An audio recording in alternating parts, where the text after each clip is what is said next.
할렐루야, 반갑습니다. 오늘 또 반갑습니다. 네, 제가 지난해 특강으로 몇 번 강의를 했었는데요. 또 이렇게 이번에도 또 이렇게 강단에 서게 됐습니다. 잠깐 기도하고 시작하겠습니다. 하나님 감사합니다. 오늘도 저희들을 축복하시고 사랑하셔서 저희들에게 귀한 좋은 시간을 허락하여 주시고 주님께서 세우신 히브리 총회와 행복한 교회를 통하여 주님의 뜻을 이루시고 우리에게 큰 영향을 끼치는 귀한 교회가 될 수 있도록 사명을 감당하는 교회가 되도록 또 총회가 되도록 주님께서 인도하여 주시옵소서. 오늘도 제가 맡은 음악 시간 교회 음악을 통해서 저희들에게 귀한 좋은 시간이 됐으면 좋겠습니다. 주님께서 인도하여 주시옵소서. 아멘. 감사하며 예수님의 이름으로 기도했습니다. 아멘.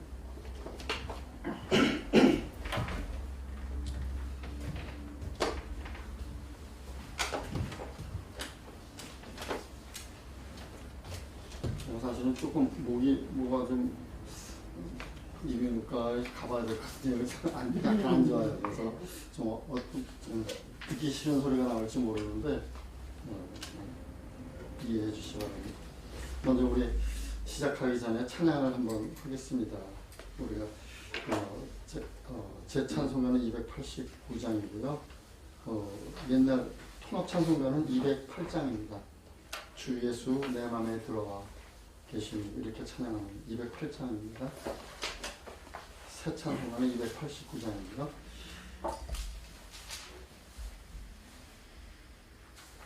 네. 이거는 이 찬양에 대해서 먼저 찬양하기 전에 조금 비하인드 스토리가 있어서 잠깐 같이 생각해보고 하겠습니다. 미국의 오하이오 출신인 맥다니엘 목사님이 이제 작사를 한 것인데요. 이 목사님은 19살 때부터 설교를 하기 시작했다고 합니다. 그러니까 아마 교회학교의 교사, 옛날 말로 이제 반사 뭐 이렇게 했었던 것 같아요. 그러다가 1873년에 23살을 됐을 때 목사 안수를 받고 목회 현장에 뛰어들었습니다. 어려서부터 주님의 사역을 잘 감당했던 신실한 그에게도 감당하기 어려운 그런 고난의 시간은 있었는데 그의 나이가 63세 때 둘째 아들 허셀이라고 하는 그 아들이 갑작스러운 사고로 죽음을 맞아서 이제 잃게 되었습니다. 맥다니엘 목사님은 큰 충격을 받고 슬픔에 빠져서 어찌할 바를 몰랐습니다. 사랑하는 아들을 잃었을 때 그 마음이 얼마나 고통스러웠을까요? 그때 하나님께서 그의 마음을 어루만져 주셨는데 아들을 잃고 뼈아픈 슬픔과 시련 속에 있던 그에게 주님은 영원히 빼앗기지 않는 기쁨을 안고 찾아오셨습니다. 아들로 인해서 기쁨을 잃었던 그 자리에 아들을 잃어서 비어진 그 공간에 주님께서 다시 오셔서 더 큰 기쁨과 평안을 얻게 만들어 주셨습니다. 이것은 주님께서만이 할 수 있는 일입니다. 맥다니엘 목사님은 예수님이 그의 마음에 들어오셔서 체험하게 된 그 변화를 찬찬히 가사를 써내려갔습니다. 이것이 주 예수 내 마음에 들어와 계신 이 찬양인데요. 이 원문을 한번 제가 원문을 직역해서 된 내용을 한번 읽어보겠습니다. 내 생애에 얼마나 놀라운 변화가 일어나고 있는가. 예수님이 내 마음에 들어오신 이후로 내가 찾았던 내 영혼의 빛을 가지게 되었네. 예수님께서 내 마음에 들어오신 이후로 이게 이제 직역해서 순서대로 하다 보니까 이렇게 되어 있어요. 예수님이 내 마음에 들어오신 이후로 내 영혼의 기쁨의 홍수가 일어나네. 바다에 큰 물결이 출렁이듯 예수님이 내 마음에 들어오신 이후로. 이것이 이제 찬송가 원래 이분이 작사한 원문입니다. 이 찬송은 내가 주님 안에 또 주님이 내 안에 계실 때에 변화된 모습과 감동을 표현하고 있습니다. 예수님이 내 마음에 들어오신 후 내가 변하여 새 사람 되고 잘못된 행실을 끊고 진정한 기쁨을 알며 천국에 이르는 소망을 갖게 된 그 감격을 노래하고 있습니다.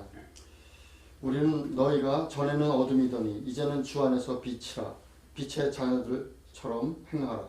에베소서 5장 8절의 말씀인데 이 말씀에 우리는 귀를 기울여야 합니다. 목자 되신 주님께서는 우리가 사망의 골짜기를 다닐 때에도 함께 하시고 또 주님은 영원토록 선하심과 인자하심으로 우리와 함께 하십니다.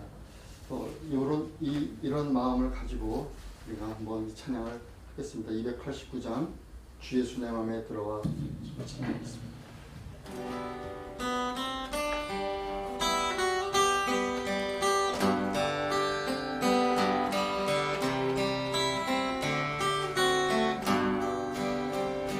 주 예수 내 맘에 들어와 계시는 변하여 새 사람 되고 내가 늘 바라던 참빛을 찾은 곳 주 예수 내 맘에 오신 주 예수 내 맘에 오신 주 예수 내 맘에 오신 내 맘에 기쁨이 넘치는 주 예수 내 맘에 오신 주 예수 내 맘에 들어와 계신 후 망령된 행실을 너희 벌보다 무난한 건 내 죄가 눈보다 너희가 적네 주 예수 내 맘에 오신 주 예수 내 맘에 오신 내 맘에 기쁨이 넘치는 주 예수 내 맘에 오신 내 맘에 소망을 흔히 가지는 주 예수 내 맘에 오신 육신의 누구니 사라져버린 주 예수 내 맘에 오신 주 예수 내 맘에 오신 주 예수 내 맘에 오신 내 맘에 기쁨이 넘치는 주 예수 내 맘에 오신 사랑의 음침한 물장이 나다가 밝은 빛 우연히 비쳐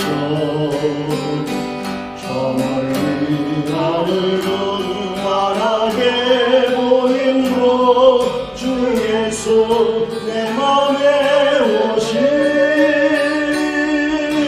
주 예수 내 맘에 오신 주 예수 내 맘에 오신 내 맘에 기쁨이 넘치는 주 예수 내 맘에 오신 내가 저 전선에 올라가 살리는 주 예수 내 맘에 오신 전선에 올라가 주님을 뵈니 그 기쁨 이길 데 없네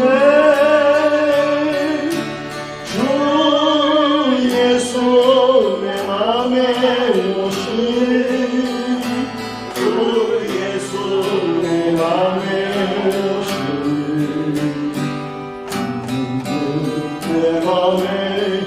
기쁨이 넘치는 주 예수 내 맘에 오시. 아멘.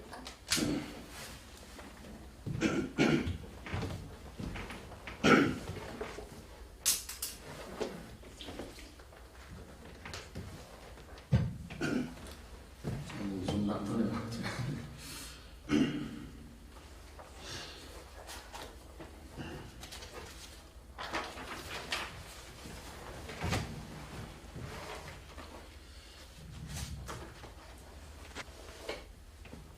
제가 지난번에 특강을 통해서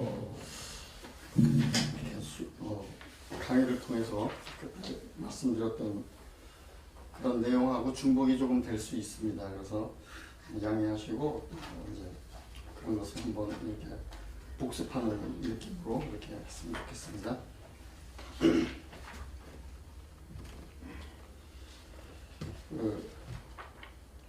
우리가 이제 교회를 다니면서 경험하게 된 것은 경험했듯이 또 신앙생활을 시작하면서 교회에 나가서 예배를 드리게 됩니다. 그래서 예배를 통해서 우리는 하나님에 대하여 더 배우게 되고 또 하나님과 우리와의 관계가 더 이렇게 완성이 되지요. 그래서 우리가 예배를 드린다고 하는 것은 하나님께 대해서 하나님 앞에 우리의 성도된 모습으로 우리가 하나님 앞에 완전히 굴종된 모습으로 하나님의 말씀에 순종하는 우리 성도들의 표현이라고 볼 수 있습니다. 그 중에 우리가 예배를 통해서 우리가 그런 예배를 경험할 때에 예배를 드릴 때에 예배를 구성하고 있는 여러 가지 요소 중에서 가장 중요한 것 중에 하나가 음악이죠. 그래서 그것을 우리는 기독교 음악이라고 이렇게 명칭하고 있습니다. 또는 교회 음악이 되겠죠. 그래서 교회 안에서 예배 드릴 때에 음악과 는 떨어질 수 없는, 예배 속에는 음악이라고 하는 그 요소가 절대적으로 필요한 그런 실정에 있습니다. 우리가 교회 음악에 대해서 우리가 생각해 보면 정의를 말씀을 드리면 여러분이 이미 알고 있듯이 기독교인이 신앙생활을 하면서 겪은 여러 가지 영적 경험을 통하여 느껴지는 인간의 감정 그리고 종교적인 정서 이런 것들을 소리로 표현해서 체계적으로 조화시켜서 표출해 놓은 그것이 기독교적인 음악 예술이죠. 그것이 교회 음악의 정의라고 볼 수 있습니다. 그럼 교회 음악이 갖추어야 될 특징이 있는데 그것은 음악이니까 음악적이어야 하는 것이죠. 그 다음에 교회에서 사용되는 것이기 때문에 기독교 개념이어야 하고 또 기독교 의식적이어야 하는 것입니다. 그 다음에 또 무엇보다도 영적인 부분에서 영적이어야 된다 이렇게 말씀을 드릴 수 있습니다. 교회 음악과 세속 음악의 그 구별을 통해서 우리가 구분이 되어져야 되죠. 분명히. 그래서 교회 속에 다른 불순한 것이 들어오면 안 되니까 교회 음악과 세속 음악은 구분이 돼야 되는데 같은 음악이기 때문에 교회 음악과 세속 음악은 공통점이 있습니다. 공통점은 음악적으로 과학적인 이론을 바탕으로 해서 소리를 조직화한 과학적인 음악이다. 이것은 공통점입니다. 그 다음에 예술 분야로 볼 때 작품화할 때 예술성을 구상해서 소리를 조직화한 예술적인 음악이다.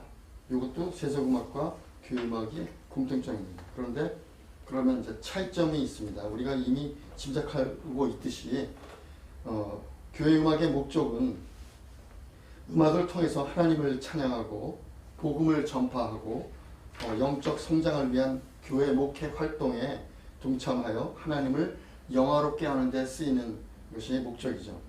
세속음악은 반면에 인간의 정서 생활을 풍부히 하여 사람을 즐겁게 하는, 즉 인간 자체를 위한 실리적인 목적과 심미적인 욕구를 위해서 작품화된 것이다. 이렇게 보죠. 또 다른 차이점이 하나 있는데 교회 음악에 쓰이는 가사는 성서 또 기독교에 그 관련된 사물 및 사실들 이런 것들로 가사가 만들어져 있습니다. 한편 세속음악은 인간과 세상 일에 관련되어 있는 그런 사물 및 사실들입니다. 그러니까 교회 음악은 교회적인 거죠, 그죠? 그다음에 교회 음악의 또 다른 차이점은 정서적으로 볼 때 음악의 종교적인 감정을 주로 다루고 있습니다. 반면에 세속 음악은 일반 감정을 주로 다루고 있죠. 그래서 그 결과 교회 음악과 세속 음악의 그 차이에서 오는 결과적으로 교회 음악은 하나님을 영화롭게 하고 교회와 사회의 영적인 봉사 사역 그런 것들이 결과로 나타나고 세속 음악은 그냥 사람을 즐겁게 하고 또 사회 음악으로 봉사하는 것 이런 정도로 이렇게 차이점이 있습니다. 분류로 들어가면 양식에 의한 분류가 있습니다. 그러니까 교회 음악에서 뭐 사회적인 것도 이거는 같이 공통될 수는 있는데 분류에서 양식에 의한 분류에서는 성악 음악과 기악 음악으로 이렇게 분류가 되죠. 그리고 기능면에서로 분류를 하게 되면 교회니까 예배 음악 그리고 선교 음악. 선교 음악은 이제 복음 전도 음악이죠. 이제 그런 것도 이제 있습니다. 그래서 선교 음악. 그다음에 교회 교육 음악 이렇게 세 가지로 기능면에 대해서는 분류가 되고 있습니다. 그러면 이 음악은 결국에는 무엇을 위하여 이 음악이 교회 음악이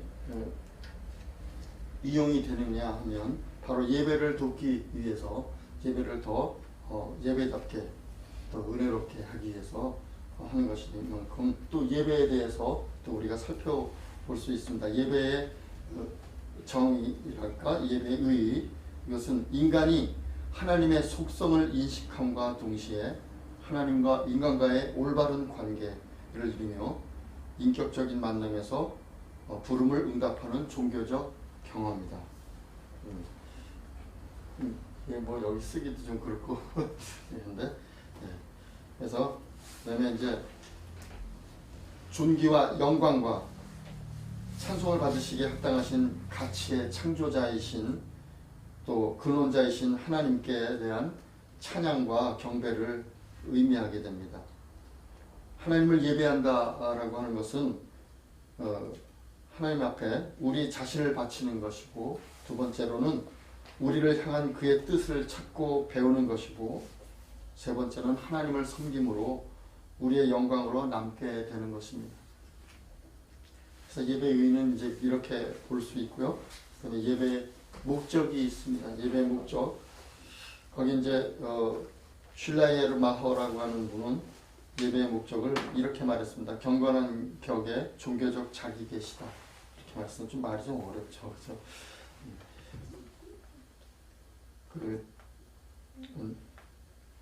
그다음에 이제 루터라고 하는 분은 죄인의 개종 또는 공중의 교육이라 이렇게 목적을 가졌고요. 경건주의자들은 성도의 교제가 중요하다. 이제 그렇게 목적을 가지고 갔습니다. 그다음에 개혁파 교회는 하나님의 영광을 위하여 이것이 목적입니다. 사도 바울은 고린도전서 14장과 15절의 내용으로 교회의 덕을 높이는 것이다. 그것이 목적이다 이렇게 말했습니다. 그런가 하면 에베소 교회에서는 에베소서 2장 19절에서 22절 말씀에 참고 말씀인데요. 사도들이나 선지자들의 터 위에 세워졌다. 그러니까 이미 세워졌다고 가리키는 동시에 또한 예수 안에서 함께 지어져 가느니라고 이렇게 한 것으로 봐서 세워지는 종이라는 것을 의미하고 있습니다. 그래서 예배를 통해서 이렇게 여러 말들이 있었지만 결국은 예배를 통해서 하나님을 올바로 알고 하나님 앞에 하나님과 우리와의 관계가 분명하게 되는 것을 이제 알 수가 있겠습니다. 그러면 이제 예배의 대상이 있는데요. 예배의 대상은 로날드 와드라고 하는 분이 하나님은 살아계셔서 히브리서 9장 14절의 말씀입니다. 하나님은 살아계셔서 인격적으로 존재하신다. 그는 예배자들의 주님으로서 그들의 삶과 방향을 그리고 내용을 주관하시고 그들의 경배를 받으시는 분이다. 하나님은 창조주로서 절대적 존재시고 세상의 주관자로서 오늘도 우리의 예배에 임재하고 계신 분이죠. 그러므로 하나님의 임재 속에 그와의 만남이 예배에서 이룩되어져야 한다고 이렇게 말했습니다. 그 다음에 사도행전 1장 24절과 로마서 8장 27절인데요. 그 내용을 근거로 또한 예배 속에 하나님은 또한 예배 속에서 임하셔서 예배자들의 심성을 다 아시는 분이다. 그래서 신령과 진정의 예배를 하나님은 우리에게 요구를 하시는 거죠. 요한복음 4장 23절이죠. 하나님은 예배자들을 가까이 부르시고 그들을 위한 존재가 되기를 원하시고요. 과거와 현재 속의 예배자들을 위한 계약의 이행을 변함없이 고수하신다고 이렇게 말하고 있습니다. 여기에 참고 성경 말씀이 있는데 적어야 되나? 어떻게 되나 모르겠어요. 그냥 예배자를 가까이 부르시며 하는 이사야 1장 19절, 야고보서 4장 8절. 이것이 이제 예배자들을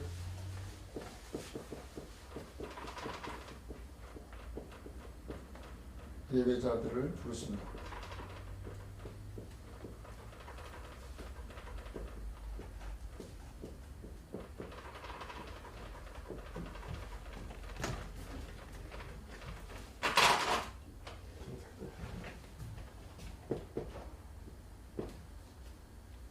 이게 그 다음에 두 번째로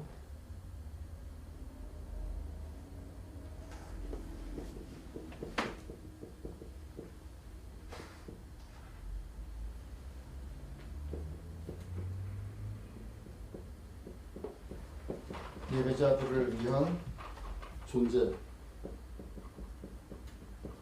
존재가 되기를 원하신다.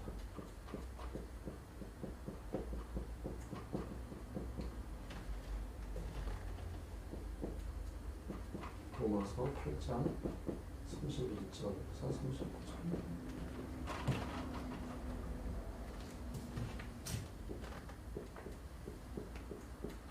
세 번째로 과거와 현재 속에 예배자들을 위한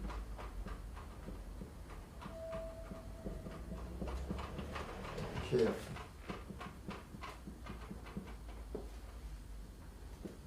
요한복음 3장 16절.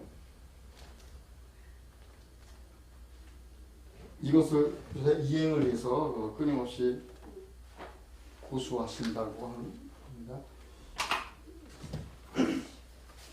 이렇게 하다 보니까 시간이 많이 걸려서 안 될 것 같아서 그냥 하겠습니다. 그다음에 찬양의 대상이 개념적으로 설정될 때 찬양의 수준을 고양시킴이 필요함을 느끼게 되는데요. 예배의 대상인 하나님은 섬기지 않을 수 없는 분이고 또 영광과 존귀와 경배를 받으시기에 합당하신 찬양의 대상이신 거죠. 그래서 그런 면에서 교회 음악은 이런 요소들에 대해서 이런 목적과 대상 이것이 분명하게 되어서 표현을 위배되지 않도록 원래 목적과 위배되지 않도록 이렇게 잘 검토가 되어야 되는 것이죠. 그다음에 이제 예배의 참여자가 있습니다. 예배의 참여. 예배라는 것은 하나님과 그의 백성, 곧 주님의 성도들을 말씀하죠. 성도들 간의 대화인 것이고 하나님과 주의 백성 간의 대화이고 그것은 반드시 파트너를 서로 상대가 있는 거죠. 상대 없이 하는 것, 일방적인 것이 아니고 파트너를 필요로 하는 것이기에 하나님은 인간을 창조하시고 그들로 하여금 하나님은 자신을 예배하도록 명령하셨습니다. 그래서 그러기 때문에 우리는 하나님은 영이시니 그 예배하는 자가 신령과 진정으로 예배할지니라 라고 요한복음 4장 24절에 말씀하고 있습니다. 그러면 이제 그 교회 음악이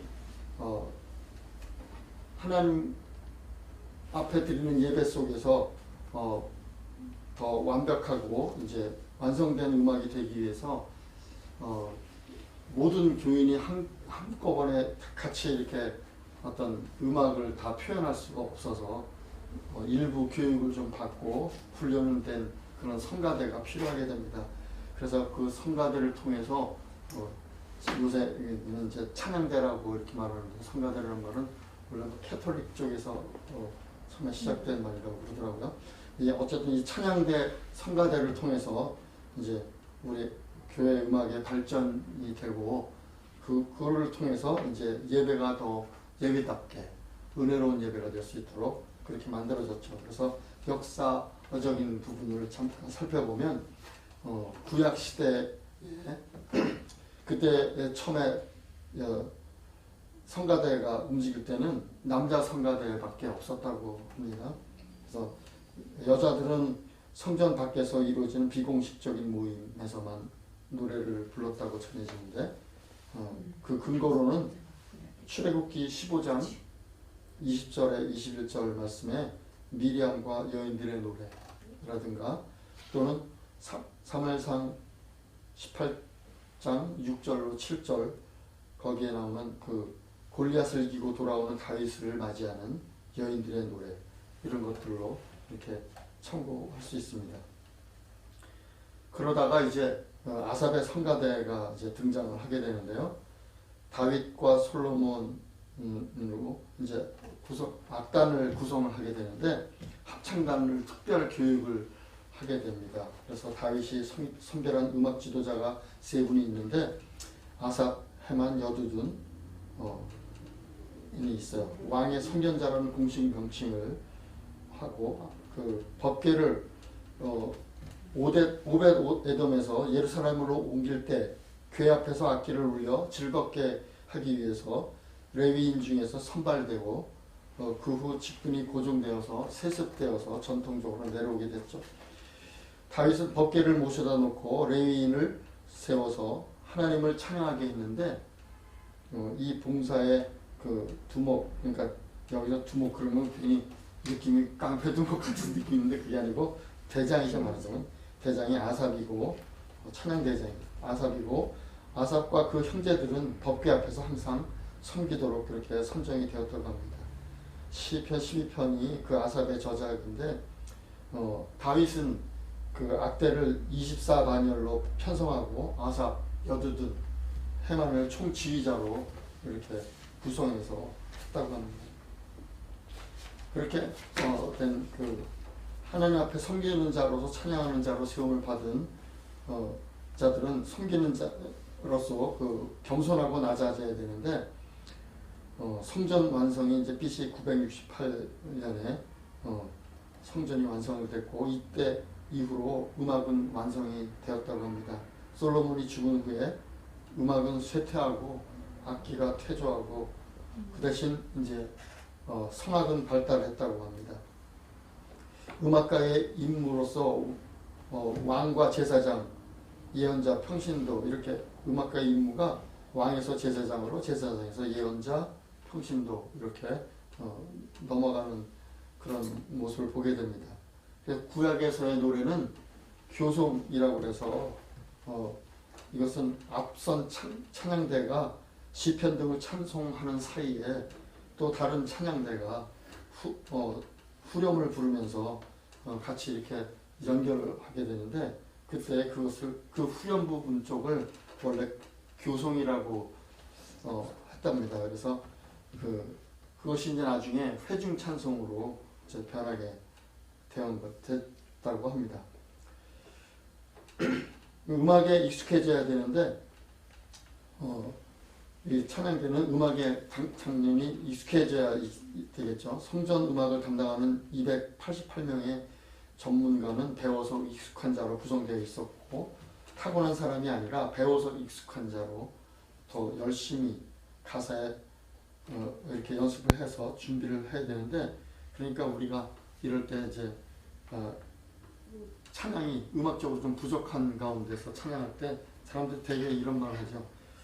많은 사람들이 가사에 은혜 받으시기 바랍니다. 근데 이런 말은 하지 않아야 되는 거죠. 그런 면에서 준비가 철저히 돼야 되고, 그 다음에 이제 찬양에는 감사함으로 찬양해야 되는데, 불평 없이 능률적으로 성전에서 그 직임에 헌신토록 24반열로 나누어져서 감사함으로 사역을 감당했습니다. 역대상 25장을 참고하시면 되고요. 그 다음에 처음에 이제 그 역대상 23장 5절에 보면 4,000명의 성가대, 4,000명의 그 찬양하는 성가대가 구성되어 있었다는 것을 보게 됩니다. 그 이후에 이제 초대교회 시대로 넘어와서 초대교회에서는 남자 어른과 소년으로 찬양대가 구성이 되었습니다. 그것이 18세기까지 지속이 되었고요. 그 18세기 시대 이후로 이제 혼성 성가대가 시작이 되는데, 처음에 독일에서 처음에는 혼성 성가대가 시작이 되었답니다.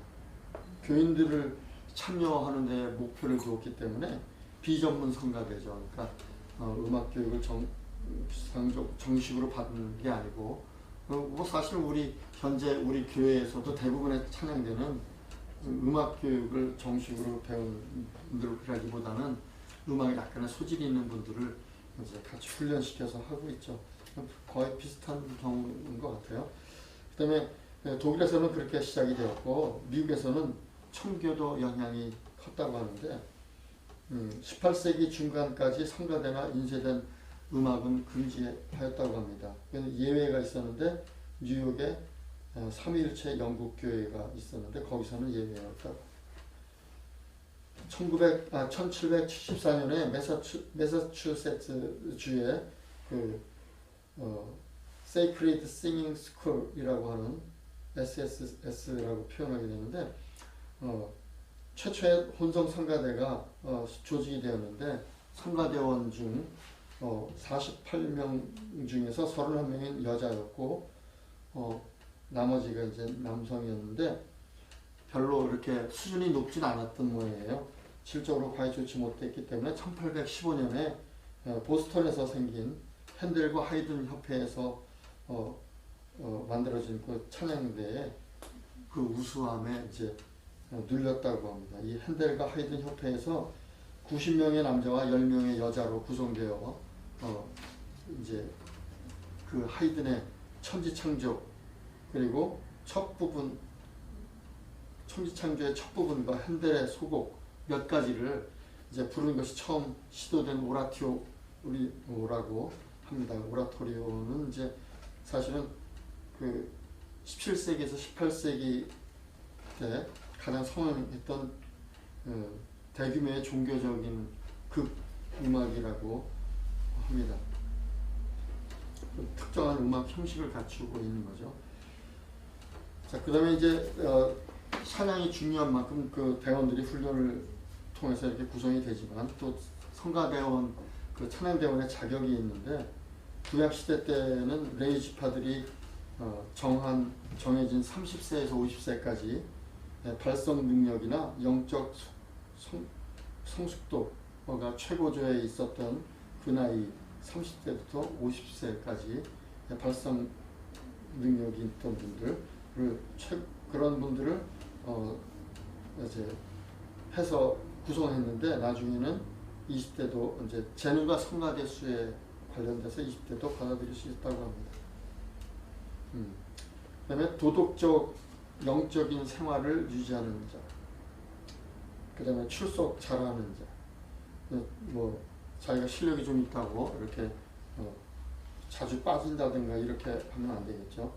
음악에 대해서 최소한의 필수 요건을 갖춘 자가 그것을 위해서 노력하는 자로 이렇게 구성이 되고, 그들은 음악적인 재능과 음악적인 소양, 그리고 기쁜 마음으로 배우려는 태도를 일단 기본적으로 가지고 있어야 되는 거죠. 그것이 성가대원 찬양대의 자격이 되겠습니다. 그 다음에 교회 봉사라고 하지만 이제 사역이죠. 교회 봉사 사역에 대해서 관심을 가지고 있는 자들이 있어야 되고, 그 다음에 헌신하는 마음이 있어야 되겠죠. 성가대원들의 그 직무는 예배를 통해서, 그 예배의 그 사역을 통해서 봉사하는 그것으로서 예배를 이끌어가는 그런 역할을 감당하게 됩니다. 성가대 좌석은 교인들이 잘 보이는 위치에 이렇게 그러기 때문에 이제 이렇게 구성이 되어 있죠. 예배 순서에 또 진행을 책임을 지게 됩니다. 또 예배 정신에 잘 반응해야 합니다. 하나님 앞에서 교인들을 대표하는 것이기 때문에 그 어떤 스승의 입장에서 성도들에게 가르쳐주는 그런 모습을 보여야 되는 거죠. 모범을 보여야 된다는 말씀입니다. 그래서 그 다음에 이제 성가대원의 그 자기 자신에 대한 봉사가 있는데, 영적인 봉사, 교육적인 봉사, 또 친교적인 이런 면에서 자기 나름대로의 그 봉사하는 마음이 구성이 되어야 되겠습니다. 그리고 지역 사회를 위한 봉사, 또 크게 성가대원 자신의 봉사가 있는데, 개인적으로 교회에 대한 자신의 태도로서 성가대의 책임에 대한 성가대원으로서 책임감을 가지고 열심히 해야 되겠죠.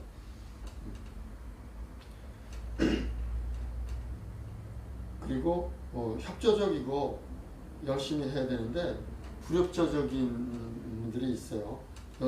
연습도 하지 않고 한다든가, 또는 연습을 하고 예배에 불참을 했다든가, 이런 것들은 상당히 문제죠. 상습적인 지각하는 분들, 또 어떤 행사를 하게 돼서 이런 행사를 하는데 여기에 최선을 다하자 해서 이제 준비를 하는데 거기에 대해서 불만을 하고 불참하고 하는 그런 경우들, 또 예배 시에 또 딴전 피우고 좋지 않은 그 행동과 하는 바람에 딴전을 피우는 거죠. 그래서 그런 것들은 모범이 되지 않습니다. 어떤 분들은 이제 뭐 이렇게 쪽지를 써서 말하게 하면 뭐하니까 쪽지 써서 막 돌리고 그러는 것도 옛날에 그런 것도 저도 봤는데, 그런 것도 우리가 조심해야 될 부분이죠. 그리고 또 최선을 다하고 마음을 집중하지 못해서 예배 중에 졸고 있는 대원이 있을 수 있습니다. 당 앞에 이렇게 좌석을 배치하고 있는데 거기서 그렇게 되면 상당히 문제가 많죠. 네. 그래서 또 어떤 사람들은 아주 자기가 굉장히 대단한 사람인 것처럼 이렇게 표현하는 사람들이 있어요. 그래서 이렇게 한 가지만 최선을 다해야 되는데, 뭐 교사도 하고 청년회도 있고 또 모도 하고, 물론 사실 중임을 하는 경우가 각 교회가 되게 또 그런 경우가 있긴 있는데, 그것을 너무 내세워서 불충실한 그 찬양대원으로서 불충실한 것은 우리가 좀 조심해야 될 부분들이죠. 그래서 훌륭한 대원이 되는 비결은 시간을 엄수하고 정성껏 찬양 드리기 위해서 열심히 파트 연습을 한다든가 열심히 노력을 하고 또 자기 자리를 꼭 채우는 그런 책임감을 가진 그런 대원이 훌륭한 대원이 되겠습니다. 그다음에 교회 성가대원들을 위한 영적 개념을 살펴보면 각 멤버들은 교회 성가대원의 세 가지 주요 속성, 즉 신성과 음악 가능성, 그다음에 사교성 등을 깨달아야 된다고 합니다. 첫 번째로 신성, 두 번째 음악 가능성, 세 번째 사교성. 뭐 여기 사교는 뭐 이렇게 뭐 사회적으로 말하는 사교가 아니고 그 성도들끼리의 그런 교제를 말하는 거죠. 그다음에 그리스도 교회, 곧 기독교 교회의 위대한 유산 중에 하나인 핵심적인 위치를 각 대원들이 자기가 차지하고 있다고 하는 것을 깨닫고 자기의 책임을 다하는 그런 대원들이 되어야 된다는 거죠. 각 멤버들이 성가의 그 주요한 목적이 그냥 자기의 음악성을 자랑하고 또는 뭐 즐겁게 하려고 하는 뭐 그런 여흥 같은 정도로 생각하지 않아야 되고 개인의 재능을 과시하는 데 있지 않음을 깨달아야 합니다. 그래서 성가 합창은 많은 재능과 개성들을 예배의 영감과 통일성을 가지고 온기를 불어넣어서 보다 열심히 노력하고 또 조화를 시켜서 예배를 성공적인 예배가 될 수 있도록 준비하는 것이 각 멤버들이 가진 목적을 가지고 있다고 보겠습니다.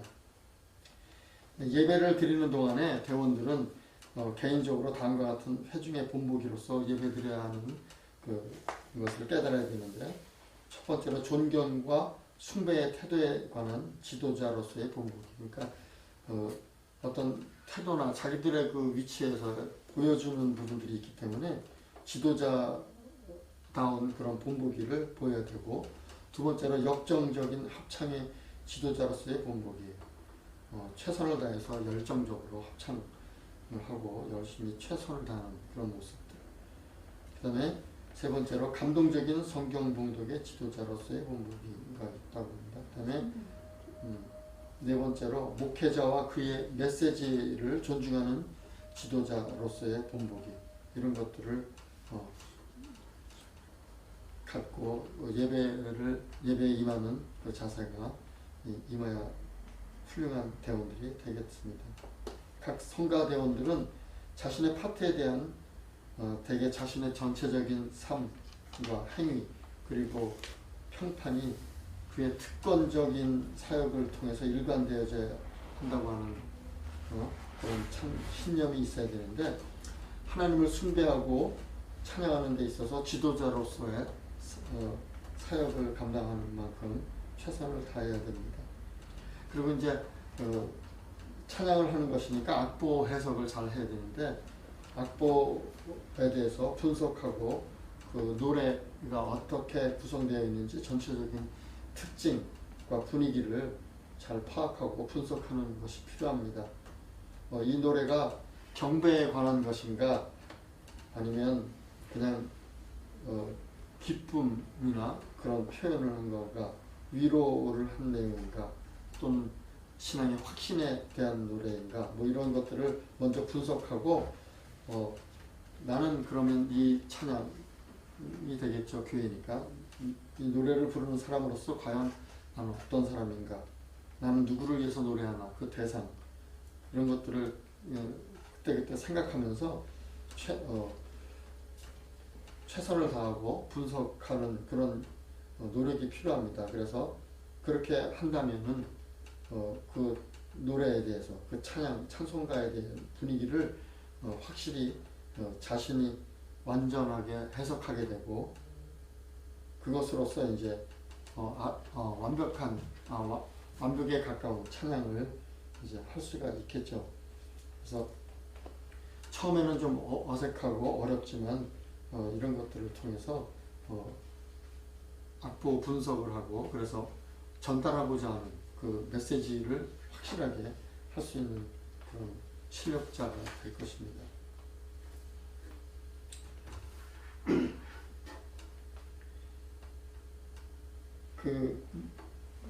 노래마다 그 곡마다 모든 가사에 함축된 의미가 있는데 그것을 내가 완전히 파악하고 알 수 있는 자기 해석이 확실하게 되어 있어야 그 표현을 할 수 있으니까 그 의미를 자신이 알 수 있도록 노력해야 됩니다. 그리고 노래 가사가 소절과 악절 간의 그 대조성을 인식해서 그냥 어떤 밋밋한 그냥 아무 감정을 없는 그런 밋밋한 노래가 되지 않도록 그 확실한 의미와 내용을 차이점들을 확실하게 표현할 수 있도록 구성을 해야 되는 것입니다. 물론 이것은 찬양대가 구성이 되었다면 지휘자가 그런 부분에 대해서 교육하고 훈련시켜야 될 내용이죠. 그래서 이제 각 소절마다 가장 중요한 말에 강세를 둬서 그 단어를 우리가 말할 때도 중요한 얘기는 좀 이렇게 크게 확실하게 말을 하듯이 그 노래 속에서도 가장 중요한 그 단어에 또는 그 센텐스에 그 강세를 두면서 그래서 이렇게 표현하고 하는 거죠. 그래서 그냥 넘어가도 되는 그런 데다 일일이 다 강세를 준다 그러면 또 그것도 밋밋하고 별로 전달이 되지 않는 내용이죠. 반복되는 가사와 소절은 강세를 더하고 대비법을 사용해서 생각을 강조하라고 이렇게 말하고 있습니다. 그러니까 어느 부분은 크게 하다가 또 어느 부분은 작게 하고 또 어느 부분은 부드럽게 하다가 또 어느 부분은 빠르게 하고 또 느리게 하고 이런 것들이 조화롭게 되어서 단조롭지 않은 그런 음악적인 표현을 할 수 있도록 해야 된다는 것입니다. 그 노래 전반을 통해서 우리의 그 개개인의 목소리뿐 아니라 정신을 집중해서 청중들의 듣는 자세에 영향을 줄 수가 있기 때문에 가사와 소절, 악절 이런 것들을 연관해서 생각과 연관시켜서 올바른 그 메시지가 전달될 수 있도록 준비를 해야 된다고 합니다. 특별한 음과 중요성을 갖는 말에 대해서는 세심한 표현성을 두라. 아까 얘기하고 거의 비슷한 얘기인데 그 다음에 인용구가 있을 때는 명확히 하고 많은 노래에서 문답의 관계를 찾아서 깨달음이 있어야 된다고 합니다. 노래에서는 그 클라이맥스 절정이 있죠. 그래서 그 절정에서 영감을 불어넣을 수 있도록 연습하고 준비할 수 있어야 되는 것이죠. 그래서 음이 증가하고 감소하고 이런 것들이 병행하면서 단조롭지 않은 음악적인 표현을 통해서 더 감동을 주고 그 메시지를 전달하는 데 도움이 됩니다. 그래서 이런 것들을 훈련을 통해서 우리가 더 아름다운 찬양과 교회 음악의 그 완성도를 통해서 예배에 큰 역할을 하는 이 교회 음악이 예배를 돕고 또 예배를 더 은혜롭게 완성할 수 있도록 찬양대가 준비해야 될 부분들입니다. 사실 이제 내용들이 더 이렇게 많이 있는데 거의 비슷한 것들이 많이 있고 그래서 지금 너무 길면 그렇죠. 그래서 이 정도로 하겠습니다.